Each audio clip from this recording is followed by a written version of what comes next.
잘 보내셨나요? 네. 저는 아빠랑 전 부치다가 팔 다 빠지는 줄 알았어요. 네, 떡 좀 드세요. 아니 전부 치셨다더니 왜 떡을 가져오셨어요? 그러니까 너무 힘들어서 그냥 내가 다 먹었어요, 저는. 아니 근데 왜 엄마가 아니고 아빠랑 전을 붙이셨어요? 아, 이제 아빠 퇴직하시고 나서 전담당은 명절마다 이제 아빠한테도 넘어왔어요. 하긴 요즘 집집마다 이야기 들어보면은 그 명절 스트레스 있잖아요. 그게 꼭 주부만의 이야기는 아닌 것 같던데. 그런 의미에서 이번 주 게스트는 그런 가족적인 이야기를 아주 사심탄회하게 나눌 수 있는 분을 모신 것 같아요. 국회 여성가족위원회 길정우 의원이시죠? 길정우 의원 소통. 네, 근데 정치계로 오시기 전에 외교관, 언론인, 기업인까지 다양한 일을 하셨어요. 근데 정치인으로서는 이렇게 다양한 이력을 갖는 거는 분명 큰 메리트일 것 같아요. 그리고 특히 여성과 문화 분야에서 활발한 활동을 계시는데 특별한 이유가 있을까요? 프로필 조사해보니까 부인께서 한국여성인권진흥원 이사장이더라고요. 혹시 부인의 영향을 받아서 그런 거 아닐까요? 또 언론인 시절은 여성답지 바라는 경력도 있으세요. 근데 이제 보통 보면은 지금까지 의정활동 중에서 법안을 한 16개 정도 내셨는데 다 여성과 문화 분야예요. 그래서 구체적으로 어떤 쪽으로 어떤 방향의 스타일로 법안을 내셨는지도 궁금하고 이게 진짜 이제 여자 입장에서는 여자의 마음을 잘 이해한 내용일까 이런 것도 좀 궁금해요. 그러게요. 오늘 확인해 봐야 되겠네요.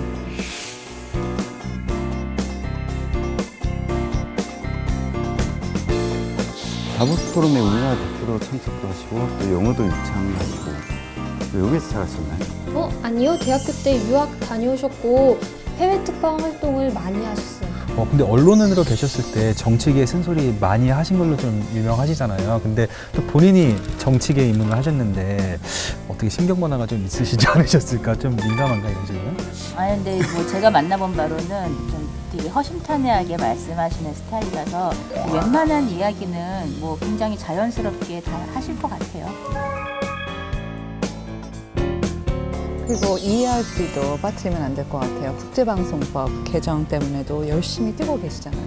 그 해외 활동을 많이 하시면서 그 국제방송의 필요성에 대해 몸소 실감하셨다고 하더라고요. 그 아리랑 TV가 나아가야 될 방향성에 대해서도 좀 여쭤보면 좋을 것 같은데. 그래서 왠지 사랑방에서 도란도란 이야기 나누는 것처럼 아주 편안한 시간이 될 것 같아요. 키워드 한번 정리해 볼게요. 3가지 정도면 되겠죠?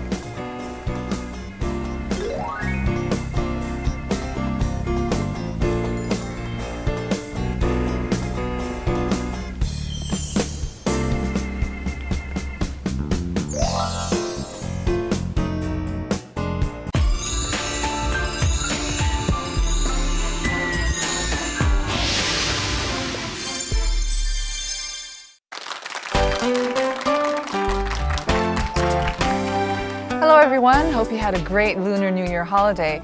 Although some of the women might have been a little stressed out by the extra housework and by husbands who are not always so helpful at home. But our guest on Heart to Heart today is a man who works to understand women, Representative Gil Jeong-woo of the National Assembly's Committee on Gender Equality and Family. Dr. Gil, thank you so much for joining us. Yeah, nice to meeting you. Nice to meet you too. I know that last year was your first term elected as a representative of the National Assembly. How would you rate your first year? Well, I think B+.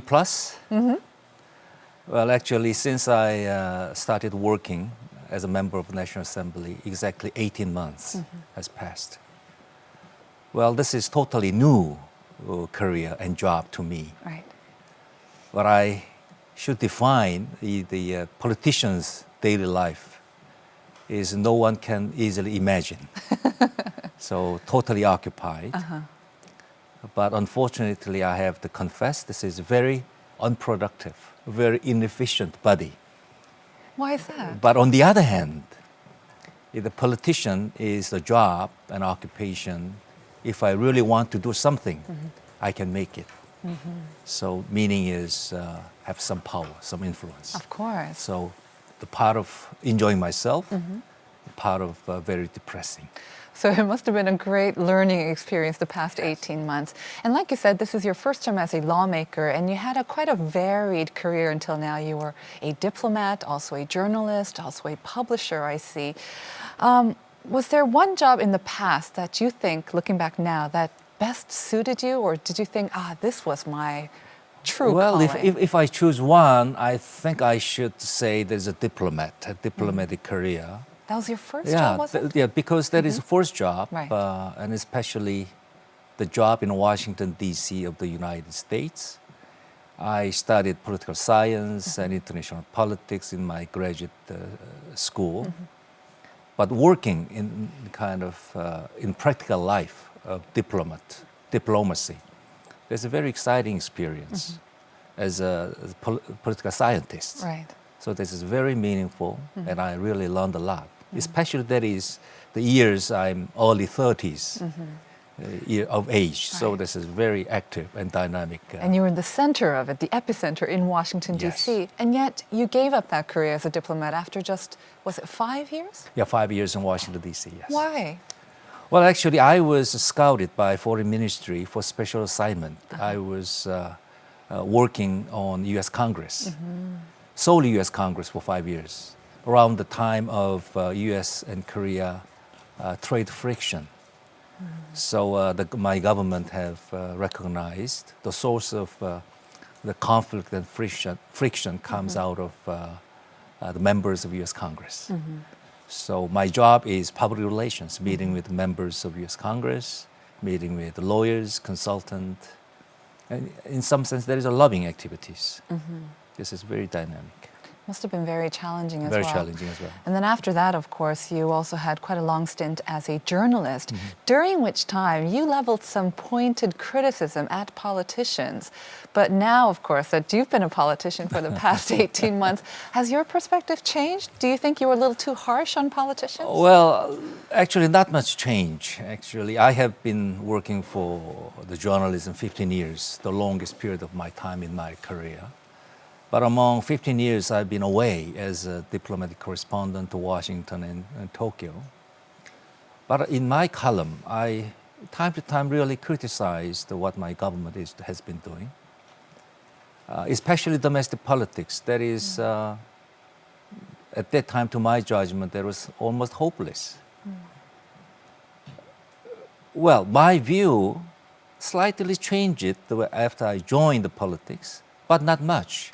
As I mentioned earlier, the politics, real politics, is very unproductive, very inefficient. So even as a journalistic point of view from the outside of politics, a lot more to do, a long way to go for the Korean politicians to fulfill their own goal, objective, as well as countries' or society's objective. So not much change, but I really want to keep, at the times, my previous kind of perspective or position to watch the politics with a more objective point of view. So what inspired to actually jump into politics then? And once you're in it, I'm not sure how easy it is to maintain that really objective view or perspective. Well, up until 2 years ago, when I had a call from my political party asking whether I was willing to join the real politics. Before then, I have never seriously thought about to jumping in real politics myself. But my wife has been a politician, 8 years ahead of me. I have been advising her in doing politics. At the time, I was a journalist. Later, I was an entrepreneur. But probably that experience, as an advising role to politicians, might give me some ideas. What that is real politics if I were in that shoes, what I'm supposed to do. So that is I began to realize what is public service means. So probably that is the beginning of my seriously thinking about real politics. So you encountered no, I guess, opposition at home. Usually when someone wants to enter politics, they have to fight some opposition at home. The wife or the family will say, no, don't go into politics. But in this case, it was different, I guess? Well, actually, since I joined the politics myself, my wife we changed our role. So the position, my wife is very critical to what It's I'm her doing, time what now. I'm saying. So I'm paying my price. That's great. Let's talk about your wife and politics a little bit later on. But I want to go on to the Taegukgi movement that you Yes. started, of course. That is to raise the Korean flag everywhere. Now, it started in Dokdo and it caused quite a stir. Could you tell us a little bit more about this movement? That is the Taegukgi movement. I'm really proud of. Even before I joined politics, I wrote a couple of times in my blog.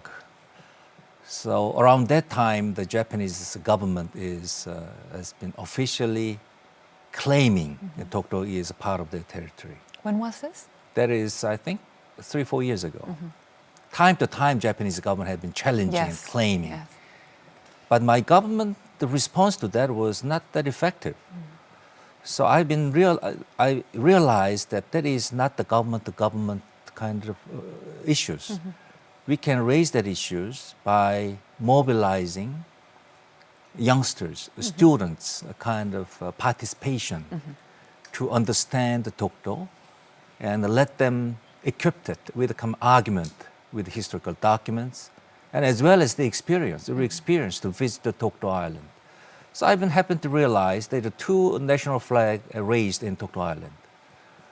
There's a very strong wind, so they should change the national flag almost every week. This is very windy.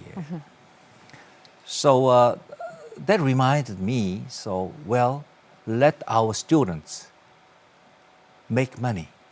This is 50,000 won per piece. This is not a big money. So, and voluntarily donate national flag to Dokdo Island and raise that Taegukgi in Dokdo Island and get it back and put it in the school. So that is touching the patriotism of the students and let our young students to realize and thinking about the Dokdo Island. Right. That was a very youngsters, public kind of movement. And did it catch on right away? Did you find that youngsters were very willing to take part right away? No, actually, surprisingly, that the chairman of Human High School, he contacted me and showed that his interest in that idea. And we had a talk, we had a meeting, and in a week, he just put together 10 students, student leaders of Human High School, and a couple of teachers, let them visit Dokdo Island. So after that, he sent me a photo taken in Dokdo Island. In a couple of months, that kind of get it back the Taegukgi and put it in the building. He showed me a couple of the photos that was really touching. That's amazing. That was really meaningful. So do you know how many schools have the Taegukgi now in their building? I have not checked myself, but I think this is ongoing, and hopefully that many other students or kind of schools have the interest. Right. This is not a big job, actually. A lot of students and even travelers are visiting Dokdo Island recent days. I mean, it's one thing to learn about it in your textbooks or read about it in papers, but it's another to actually go to Dokdo, visit it, and raise the national flag there. That's I think you learn something Well, I different hope from Arirang that. TV is promoting that idea. I'm sure we are. Well, the Taegukgi movement is still going strong, of course, and it's even taking place in the National Assembly. Let's take a look now. We visited the offices of the Speaker of the National Assembly in January. This is where the Korean National Assembly's Taegukgi raising relay ceremony was held. Every 2 weeks since 2011, the flag has been passed on to elementary, middle, and high schools throughout the country. 이 태극기는 우리나라의 상징이고 또 우리나라의 표상이고 애국심의 시작입니다. 그래서 여러분들 영화초등학교 학생 여러분들께서는 국회 개항의 그 태극기를 가지셨으니까 나라를 사랑하고 나라를 생각하는 마음 깊이 가져주십사 하는 뜻에서 이렇게 태극기를 The National Assembly's Taegukgi raising relay ceremony began 2 years ago when Dr. Kil's proposal was adopted. Today is the first time students from his district are coming to the National Assembly to receive the flag. 우선 국회에 와서 구경하는 것도 사실 처음인 학생들이 대부분이고 게다가 국회에 개항됐던 큰 대형 태극기를 자기 학교로 가져갈 수 있다는 그 영광을 누릴 때는 것도 처음 경험하는 영광스러운 순간이기 때문에 애들이 긴장할 수밖에 없죠. 하지만 두고두고 오늘의 이 기억, 추억은 아마 앞으로 나라를 사랑하는 마음에 큰 북돋는데 큰 도움이 되지 않을까 그렇게 생각합니다. The 태극기 represents our whole nation's wishes for a creative and prosperous future. It's important that students who will lead the future of Korea feel love and pride when they see the flag. 태극기를 우리 학교에 담음으로써 학생들이 더 정치에 관한 관심을 갖고 나라를 위해 힘쓸 그런 꿈을 가질 것 같고 저희 서울양화초등학교와 학교 대표로 맡게 돼서 정말 영광이었고 또 의장님도 보고 의원님도 봐서 정말 즐겁고 행복한 시간이었던 것 같습니다. The Taegukgi movement seems to have a lot of meaning and really raise the level of patriotism among people. Do you have plans to continue forward until Surely, if I the can, near I future? will keep continuing. Yeah. And I really hope that more schools, more public organizations, even companies are trying to follow the spirit. I want to emphasize the spirit. We can get it from their participation, especially for youngsters. Their participation, they are beginning to realize what it means, Taegukgi movement, what it means to them. That is thinking about country, thinking of our own community. We call it patriotism. But I think, I hope that even youngsters are beginning to think about it. Well, I get a sense, just even now talking to you for these few minutes, that you've been working very hard over the past 18 months. And in fact, you were recognized by the Gender Equality and Family Committee for your hard work. You submitted 16 laws to the National Assembly, and all of them were related to women or culture. Is there a reason that you're focusing on women or culture? Oh, actually, there is, I think, I cannot find any specific reason. But at the last 3 years of my journalistic career, I have been working as a publisher and CEO of a magazine publishing company. So that publishing company has been publishing 7 different women magazines. Oh.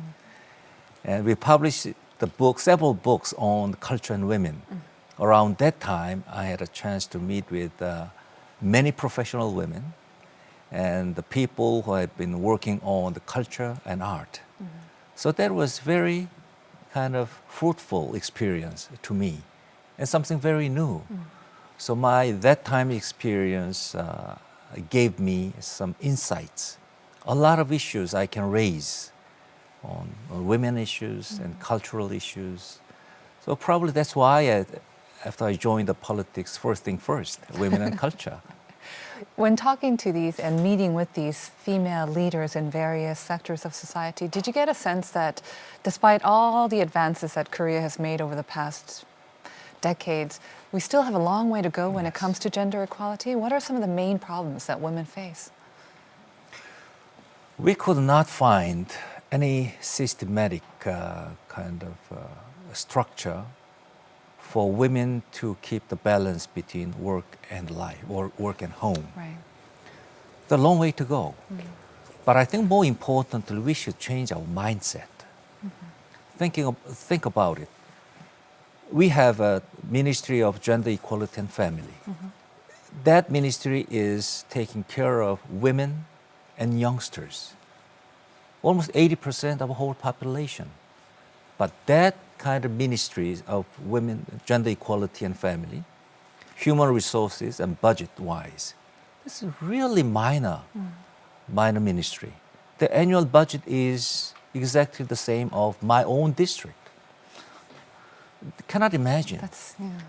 Even from the top to the bottom, we don't have any serious thinking, mind on what women means to us, what family means to us.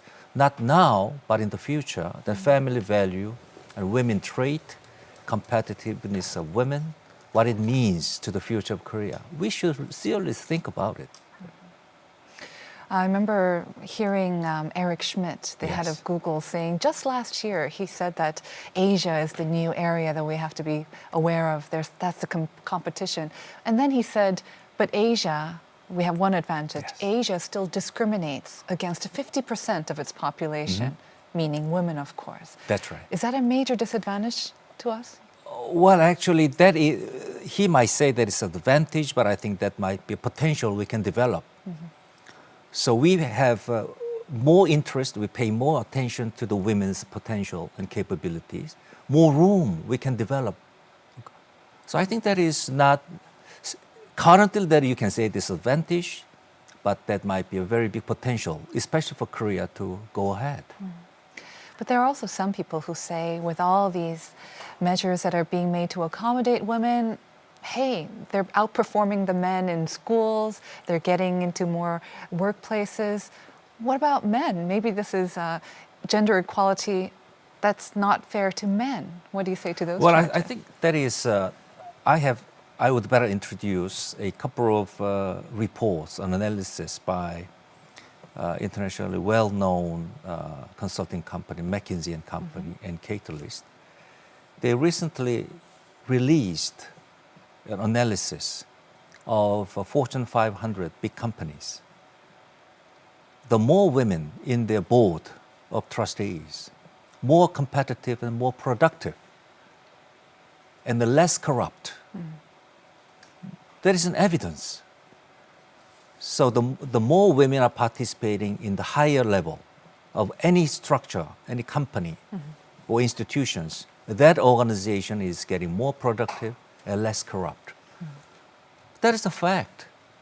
We would better respect that kind of data and apply to Korean companies. As you know, there are recently a lot of public companies, government-funded companies. They are less productive, more corrupt. So I think replace the men, seniors, members of board of trustees by women. Wow. Just to try it. Then they will realize in a couple of years they're getting less corrupt and more productive. What about in politics? The committee that you serve on, Gender point. Equality Good and point. I'm Family, personally- 4 men and 12 women, right? How's that going? Well, I think this is very, very unfair. Only 3 men members of a 16 members committee. But the problem is, as I mentioned earlier about the Ministry of Gender Equality and Family, this is a very minor ministry among 18, 19 whole ministries. Even in the National Assembly, Committee on Gender Equality and Family, there is a minor committee. There is not a full committee. Meaning is, any member affiliated with the full committee might choose as an additional choice to join the committee member of the Gender Equality and Family. From the beginning, that's unfair. It is. That exactly reflects how we ignore the value of gender equality and families. We should change it. I agree. But I want to also ask, how efficient does the committee work with so many women as opposed to male members? No comment. As you mentioned. No comment. I think this is still working very smoothly. Okay, well, the first gender-related law that passed was a revision to the Single Parent Family Support Act. Could you tell me what kind of problems or issues that the government was trying to resolve through this act? Well, I think I would better inform you that 1 of 10 families in Korea is a single family member, 1 in 10? single parent family. That's a lot more than That's I a lot, thought. yes. So my law, that's the revision of the existing law, is let mostly financial organization or public companies not to discriminate a single parent family. For the bank, for bank loan, usually they raise the high rate, the bank loan. That's unfair. Make the law not to discriminate in the kind of financial kind of treatment and in the employment. They should not discriminate single parent. Whether that's male or female single parent. That's right. Long way to go. Long way to go. Many things, but Many we take it things. one step at Yes. a time, right? You mentioned before that your wife actually preceded you in entering politics. She was in politics for 8 years. So, and you were also influenced by her in your decision to enter politics. So now my question is, I wonder what the atmosphere is like at home. Do you talk about politics a lot? Is your wife the one who wears the sort of the pants around the house, or how is the politics at home? Well, if you don't mind at my home asking? or in our professional life, she has been politician, but she's a medical doctor and college professor. Okay. So of course she's a professional woman. I'm professional politician. She has been and is and will be the boss between ourselves. That's done deal. Okay. But we have been very interesting kind of habit when we talk wherever, at home and outside. We just put it out our memo book and write down each other. Some getting ideas from our by the other half. Wow. So we have been very good at having team. an intellectual dialogue. Very So good on teamwork too. diverse issues, not only politics, kind of social welfare, medical issues, labor issues, tourism, on every issues we exchange views as much as possible. We are keeping very intellectual dialogue. And that's good for the entire family, I'm sure, and for your constituencies as well, because you get good ideas from her. I wonder, but that's not a very typical Korean household, I would imagine. Was this relationship like that from the very beginning, or is it something that evolved? Does it reflect the changing times? Well, actually, to my memory is correct, actually from the beginning, we have met each other in a kind of professional kind of discussion, study group. So we are very good at writing each other, the memo each other, exchange views. So I think that is very interesting. I really want to strongly recommend to our audience, try it. Kind of exchange a dialogue between each other, husband and wife, and write down some memo, keep the record, something good or something bad, and write down some insight, trying to have some insight, getting insight from the other part. Even if the two lead completely different lives, in your case, both of you are professionals, but if the woman is a stay-at-home mom, a housewife, and the father or the husband is a professional, or maybe the role is reversed, even when they have little in common, do you think that's possible? Probably I'm not in a good position to answer that because my wife and I have been all-time professional. Both of us has each their professional life. Right. So that might not be a good example to really full-time housewife. But in my constituency, my goal, real goal is pulling potential Korean household wife getting out of the apartment, out of home, to work for the public service, public goods, something good for the others. Right. So this is my goal, and it's working, even slowly. So let them enjoy themselves.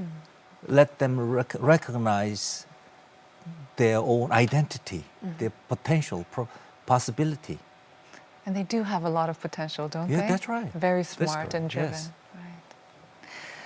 Well, let's talk about some of the other issues that you're addressing as part of the National Assembly. You're also on a subcommittee that addresses the sexual slavery, Sorry, by also the Japanese euphemistically military. called comfort women, of course.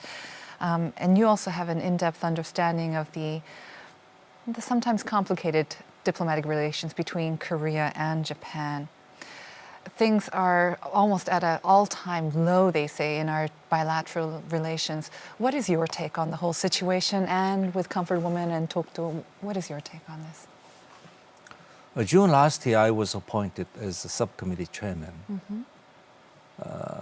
Probably because of my background. I've been living in Japan, even shortly. I've been working on Korea-Japan relations many years. And as a member of Gender Equality and Family, probably they might think I might be the suitable person. But after taking the subcommittee chairmanship, I realized myself, this is really urgent issues. We are just fighting against time. As you might agree that the sexual slavery by the Japanese military, regardless of that is done in wartime or not, that's a crime against humanity. there is no time limit issues. We have last year the two women passed away. This is fight against time. So I really put together our position, three positions. One is Japanese government should accept their legal responsibility. They officially apologize before our living the victims, and also compensation. But we can just put together our position clear. And I tossed that issue to Japanese counterpart. They know it, but officially cannot accept it. So I think that's a very frustrating experience of myself. But only way is to meeting people, my counterpart or Japanese Diet members, and the members of newly made NSC under Abe administration, meeting their kind of cabinet ministers, explain them. So the point I'm arguing to them is, this is open-ended question. There's no time limit. Crime against humanity. In overseas, in international forum, raise that issues, you always feel kind of frustrating, feel kind of challenges, kind of criticism by the international community. You would better accept it to a certain level of our request. So I think this is not easy, but I thinking there is a way out. I think we should make it. Do you think that maybe with a change in the administration, maybe the next administration in Japan, we could see a difference in their attitude as well? Or is this something where really it will take a long time? Like you say, there's no time limit on it. And I think there is nothing much to do with the change of administration in Japan. Even in the current Japanese administration and members of Diet, many people accept and realize, understand our position is. Mostly they agreed of them. So that mostly depends on officially accept it and don't make it a sudden kind of surprise remarks. That really making us crazy, really disappointed. Inflames us, yeah. That's right. Yeah. So this kind of the political move, that is our main concern. Unexpected move by some politicians in the Japanese Diet. Right. And meanwhile, of course, time is running out for the few remaining comfort women who are still alive and with us. We went to visit them with Dr. Gil. The Sharing House is a resting place for the surviving victims of Japan's comfort woman practice. 90년대 초에 그 세상에 알려지면서 정말 오갈 데가 없는 피해자분들이었거든요. 할머니들한테는 절대적인 그 지지를 해주는 또 할머니가 아주 포근한 보금자리다 이렇게 한마디로 얘기할 수 있죠. During the holiday season in 2013, members of the National Assembly's Subcommittee on the Comfort Woman issue visited the Sharing House. As the vice chairman of the subcommittee, Dr. Gil feels a great deal of responsibility and sense of purpose. 이분들은 정부가 나서서 또 우리 정치인들이 나서서 일본으로부터 공식적인 사과를 받고 배상을 받고 하는 그러한 염원을 갖고 살고 계시는데 일본은 움직이질 않잖아요. 그래서 저희부터라도 이분들에게 희망을 드려야 되겠다. 그런 희망을 드리기 위해서 왔습니다. The subcommittee on the Comfort Woman issue was formed in June 2013. Its members review historical sources related to comfort women and discuss the appropriate plan of action. There are currently 56 survivors of the comfort woman practice. 10 of them live in the Sharing House. Members of the subcommittee believe the most important thing is to actually talk to and listen to the women. 이제 말로만 했던 때는 지났다. 우리들이 이제 정부 물론이지만 우리 국회 차원에서도 좀 일본의 정치인들을 상대로 또 일본의 지식인들을 상대로 우리 할머니들이 무엇을 원하는지, 우리 국민들이 무엇을 원하는지를 분명하게 전달할 필요가 있다. The average age of the surviving women is 80. We hope for a day when they can smile in peace. Dr. Gil, I know that you're also working on the issue of registering haenyeo, or the female divers of Jeju-do, on UNESCO's cultural heritage list. How did you get involved in this issue, and how is it going? This is a very fascinating experience of myself. So a couple of years ago, a close friend of mine, professional photographer named Jun Choi, in Korean name is Choi Myung-jun, he showed me several photos he's taken in Udo. Udo is a small island, the east side of Jeju, Jeju Island. So he worked with haenyeo and took a lot of photos. He's still working. That images really touched me. That gave me a lot of thought. That is image of not only of a woman, that is not only as an image of the families. So that reminded me that is a Korean women's DNA, the symbol of Korean women's DNA. Very proactive, aggressive, responsible, of taking care of whole families. Resilient. Yeah, very resilient. So I think that is Korean women's DNA. I would better having more attention to them. And for the last couple of years, I've been working on that issues. I had a hearing at the National Assembly, inviting haenyeo and some other professors on it. And I began to think, well, why not? There's a register to cultural heritage under UNESCO. And luckily enough, before the end of last year, government has decided put our Jeju haenyeo culture as officially registered by the Korean government to UNESCO. So we had a kind of time schedule. Before the end of March, we should apply to the UNESCO headquarters. And after reviewing, at the end of this year, they will decide the cultural heritage of 2015. If you don't mind my asking, what is the significance of putting it on the list? I mean, haenyeo are very much still alive. I know that their numbers are dwindling, but what was the purpose of doing this? A very good question. Simply registering the UNESCO cultural heritage is only symbolic. Getting registered, our home government or local government of Jeju Island, they should put together, suggest detailed policies and measures how to keep those cultural heritage and to support and maintain the current level. So currently, Jeju haenyeo is slightly over 4,000. At the time, in the previous years, there is more than 30,000. Wow. There is now currently slightly over 4,000. Almost one This is hard. This is a really hard job. This is not easy occupation. So nobody wants to inherit their kind of occupation to their sister, their kind of daughters and sisters. Well, good luck with that, and I hope there's some good news from I that need soon. some luck. Yes.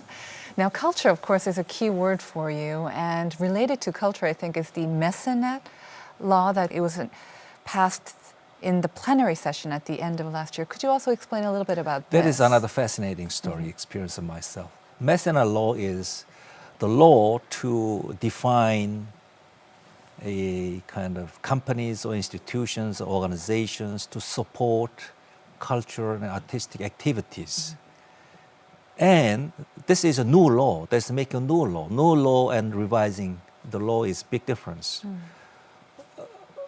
9 out of 10 laws enacted, is revised law, that touching some phrases, some revise some sentences, add some words, but relatively much easier.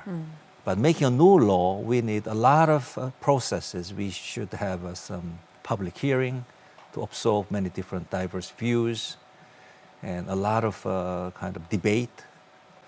This is a new law. So luckily enough, I could make it done at the end of the last year. But that is the beginning. The groundwork to government has it defines, recognize, identifies some companies, organizations to support the cultural activities of the young artists. And then they can be those identified companies might take advantage of tax benefit. Another new law should be revised, really giving a concrete measures of tax benefit. That is a kind of essence of the law. But I think this is a real beginning, because supporting cultural activities, that is supporting young artists. This is the most important part. Why is culture so important, though? Why are you pushing culture and the growing or the supporting of young artists? Why is that so important to you and to Korea? As you know, that the Korea is whole economy, scale of economy by statistics is 11th largest, 12th largest in the whole world. But happiness level of the general public probably lower, Yes. probably lowest among OECD member countries. What we should do, what we should get out of those economic affluence to the more happier life of ordinary people, the culture. Invest more money to cultural activities, supporting young artists. I think I'm pretty assured that that kind of investment to the culture and supporting young artists might improve our level of happiness. The simple reason we pay attention on the culture and invest for ourselves, for our happiness. I think probably that's why my new president Park Geun-hye has put it the prosperous culture, prosperity of culture, might the one of her just the main goal in her tenure. So not just all work and no play, some play as well, so that we can enjoy Yes. the fruits of our work. Now, I wonder also if Arirang TV can play a part in spreading culture, not only within Korea, of course, but beyond our borders as well. And I know that you've been involved with Arirang TV quite actively because of your familiarity with broadcasting as well. What is your thoughts on the role of Arirang TV and other sort of international broadcasters? Well, Arirang TV is the most popular TV programs, not only foreigners living in Korea, but foreigners outside of Korea, for them to understand the Korean culture, Korean society, Korean people. So Arirang TV and international broadcasting is the most precious channel to show us to the world, mostly. In some cases, let our Korean audience to show what's going on outside, what foreigners think about us, view us. So it has two-way traffic, very precious channel. The Arirang TV and international broadcasting is working. Do you find that a lot of foreigners still have maybe a narrow vision of what Korea is like? Because what they see on CNN or these international broadcasts is still pretty much dominated by North Korea, a lot of it in North Korea, and some other issues that probably don't reflect the whole picture of what's going on in Korea. I think that is the part I've been working on, thinking many years. How can we put the more balanced information picture to the foreigners? That is not only a government goal, but also for every citizen who get access, keep contacts with any foreigners. That's our own role.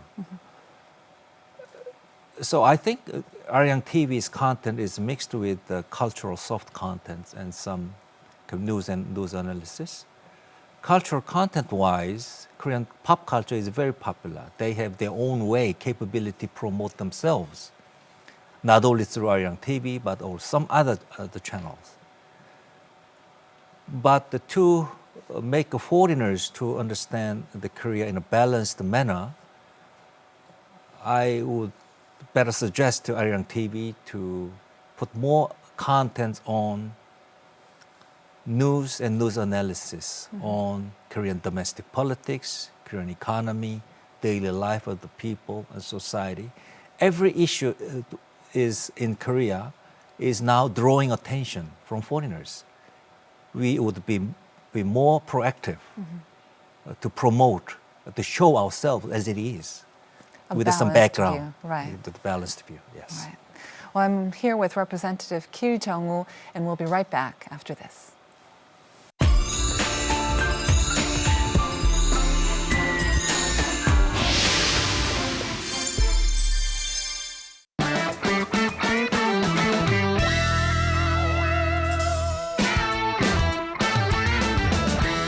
When I've been working as a diplomat in Washington, I've been solely working with Congress. Every day, they changed the flag. And they send it to their own people. So I got that idea. So our National Assembly has started to kind of distribute the national flag raised in front of our National Assembly building. Every 2 weeks, we change every 2 weeks. Dr. Gil, when you were elected as a National Assemblyman, you vowed that you would not let politics change you.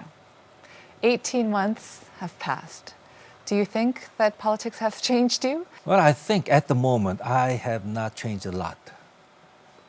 I am, except I don't have my own time.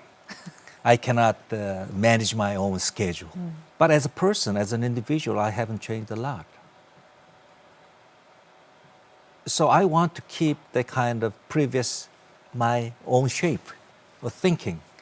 So I'm trying to meet more people I have met with before the joining politics. That's not easy. I'm trying to, inviting my old friends to my office and trying to get engaged. Why is it not easy? Do they treat you differently? No. Well, in some sense, yes. But my schedule is pretty tight, pretty occupied. So I should appear what I'm supposed to appear. So very limit of room, I manage my own kind of schedule.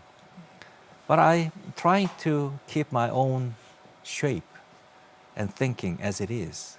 Probably that's why I might be some contribution to our whole body of 300 members of National Assembly.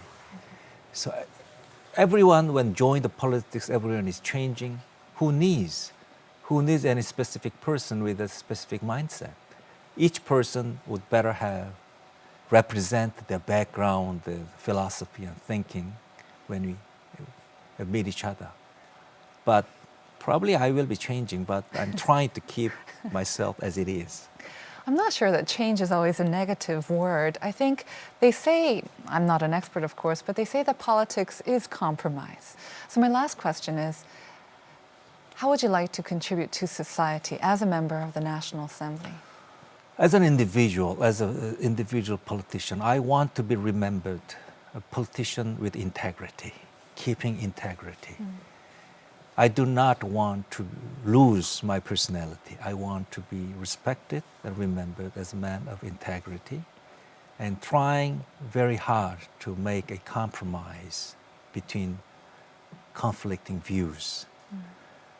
That might be very ambitious, but I'm Catholic, and when I joined the politics, I promised to my wife, I want to show